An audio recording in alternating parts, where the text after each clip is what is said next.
So what's going to happen is, like I said, it's going to be put out in different, like first, it's a docu-series so you could understand the characters. Then it's going to turn into possibly, which is what I was showing y'all, because then after the docu-series, it was turning into a scripted. So from the docu-series, my method is I write from the doc.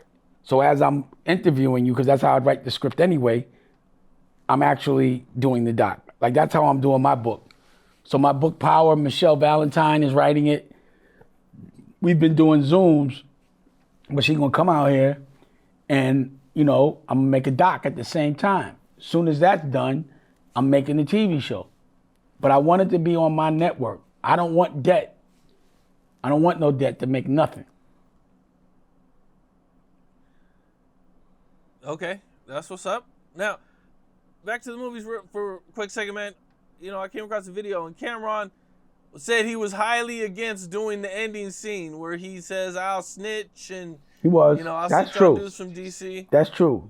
And the problem is, it's a movie, but you don't play a guy that snitched on Washington and then go to Washington with a Lamborghini and stay in the same neighborhood that he had issues in for 3 or 4 days.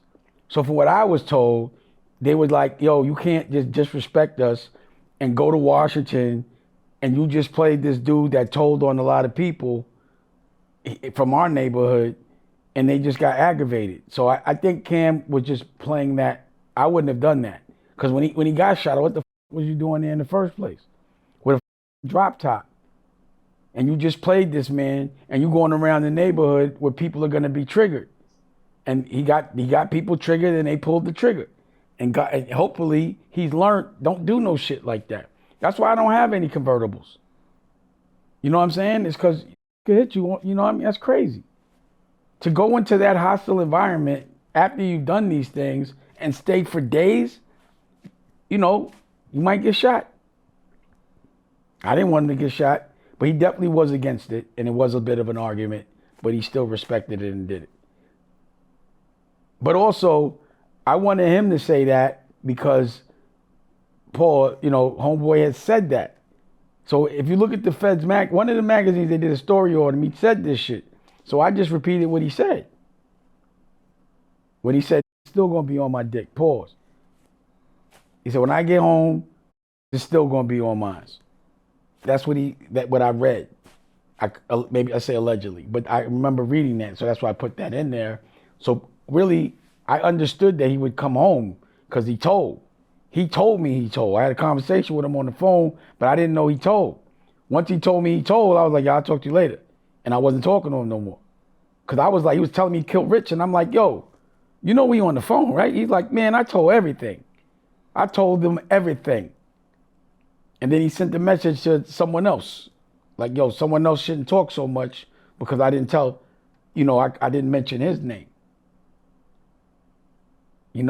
But Jay Black and a lot of the people I'm talking about, that was, Rich Porter's lieutenant.